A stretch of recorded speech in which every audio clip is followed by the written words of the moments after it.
Hola, soy David Roas y estoy aquí presentando este volumen de cuentos, La Casa Ciega, que es una antología que me ha publicado la editorial Trascender y en la que he recopilado textos, todos ellos fantásticos, de 3 de mis libros, publicados anteriormente en España, que son Horrores cotidianos, Distorsiones y Bienvenidos a Encalán.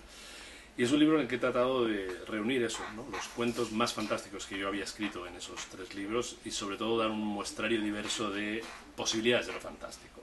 Desde el cuento con cierto homenaje a la monstruosidad, al cuento de alteraciones espaciales y temporales, al cuento de fantasmas, al cuento del muerto que vuelve a la vida.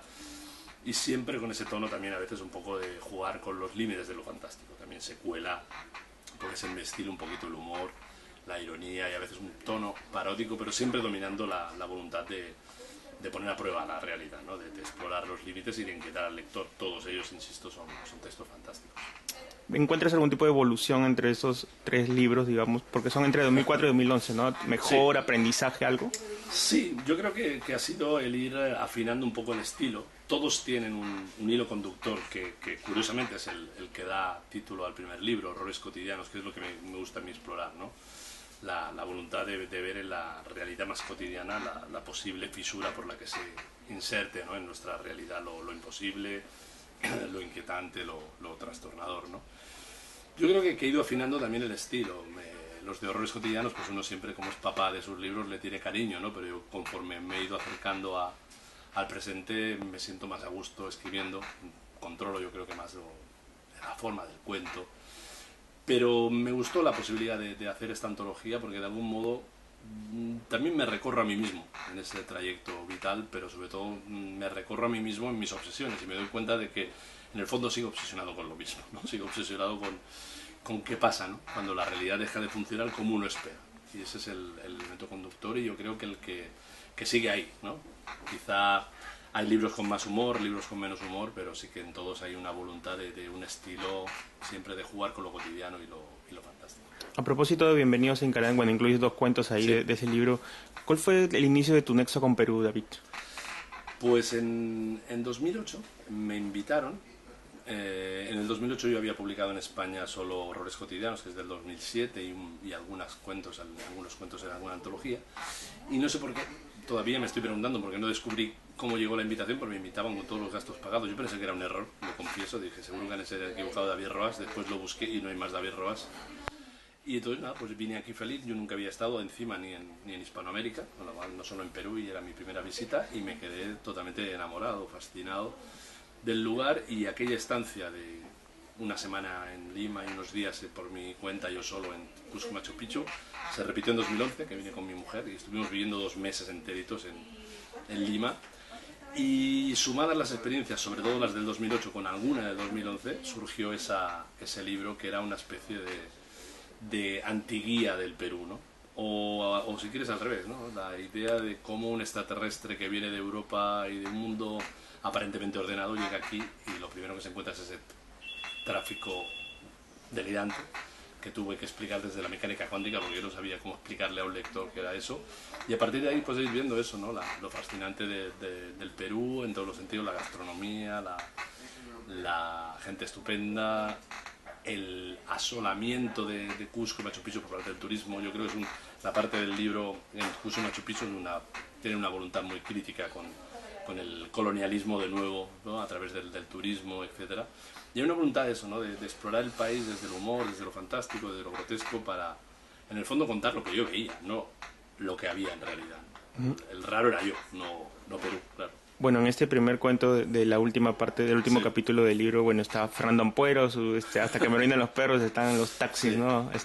Los taxistas ladrones, todo. Sí, porque eso a mí me gusta cuando voy a un país y sobre todo si no lo conozco y puedo leer la literatura y sobre todo si puedo conocer a escritores y escritoras del país, pues me gusta mucho prepararme un poco, ¿no? Y recuerdo que había estado leyendo varios libros y el último que me dejé, ya me lo traje para el avión, fue Hasta que me orinen los perros de Fernando Ampuero, que nunca había leído nada de él y me dejó muy fascinado esa novela. Y entonces cuando llegué aquí, pues lo típico, cuando me empezaron a contar ten cuidado con los taxis, ten cuidado con la noche y tal, pues en ese cuento lo que hago es explorar la idea de alguien que se pierde en un barrio que es, pese a todo, muy ordenado como es Miraflores, porque mi idea no era tanto, ¿no?, la idea del perderse, como la idea de que para mí Lima, conforme yo estaba en Lima, se iba expandiendo. Cada vez iba creciendo, creciendo, creciendo. El cuento se titula Universos Paralelos. Y en un momento dado está eso, ¿no?, la idea de que él no quiere ir en taxi porque él piensa que puede ir tranquilamente paseando por la ciudad, porque está asustadísimo por culpa de la novela de Ampuero, que tampoco me pasó de eso, pero lo exageré, evidentemente. Y empieza a vagar por la ciudad sabiendo que nunca va a llegar a su hotel, que Lima no para de crecer, ¿no?, como el universo, no habrá nunca forma de llegar al hotel, ¿no? Es un cuento que me gustó mucho para eso, ¿no?, para también contar la sensación que tenía yo siempre de que Lima es muy grande. Y la alusión a la llama o alpaca, cualquiera de las dos cosas, digamos... Eso surgió, Bienvenidos a Encalán, de todos los cuentos que hay en el libro, que no lo recogí aquí porque no es un cuento fantástico. Es un tipo, el protagonista, que siempre es el mismo, el protagonista en todos los cuentos es el mismo, es una prolongación de mí mismo, un reflejo de mí mismo, y el protagonista en ese cuento, que se llama El tesoro de los incas, ve a una niña con una llama ofreciéndose a la gente por $1 una foto, y él se la toma sin que la niña se dé cuenta, pero sí que se da cuenta, y es un cuento terrible, porque es toda una persecución por Cusco a 3.500 metros con el agobio del soroche y esa niña detrás implacable para cobrar su $1, ¿no? Y ahí empecé con la broma, que sí que sé distinguirlas, pero no sé por qué cuando escribí el cuento me pareció divertido cada vez que aparecía la palabra llama poner detrás o alpaca, ¿no?, para todavía insistir en que lo perdido que sigue siendo ese individuo, ¿no? Y entonces yo creo que se convirtió en una especie de juego, y en todos los cuentos, menos yo creo que en el del taxi, en todos aparecen llamas, incluso apareció en la portada, y más aún, en el libro, en la solapa interior, no aparece mi foto, sino que puse la foto de una llama para insistir en mi transformación delirante, ¿no?, por culpa del Perú.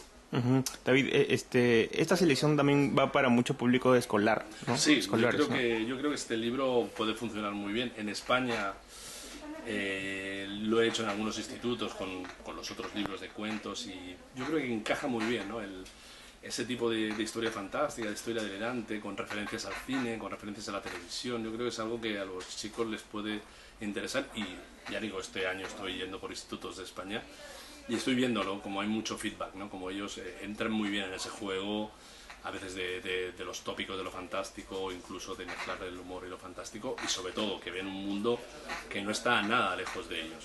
Y yo creo que aquí también los chicos en Perú, pues que también vean un poco ese Perú mirado desde otra perspectiva, les puede hacer gracia, ¿no?, o les puede hacer ver a ellos mismos el propio delirio de la realidad.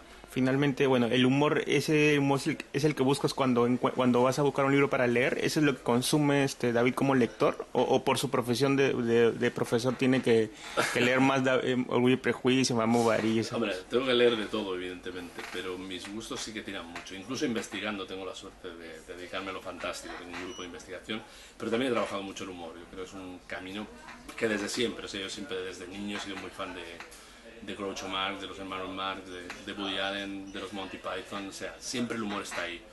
Y en mis cuentos trato de refrenarlos. El último que he publicado, el último libro, es un libro de invasión más dedicado a lo fantástico, pero inevitablemente está ahí, ¿no? Pero yo creo que en Encalán y en los anteriores el humor es constante, porque también es una forma, que tengo de ver el mundo, ¿no? El mundo es tan absurdo que yo creo que el humor nos ayuda a darnos cuenta de lo absurdo que es.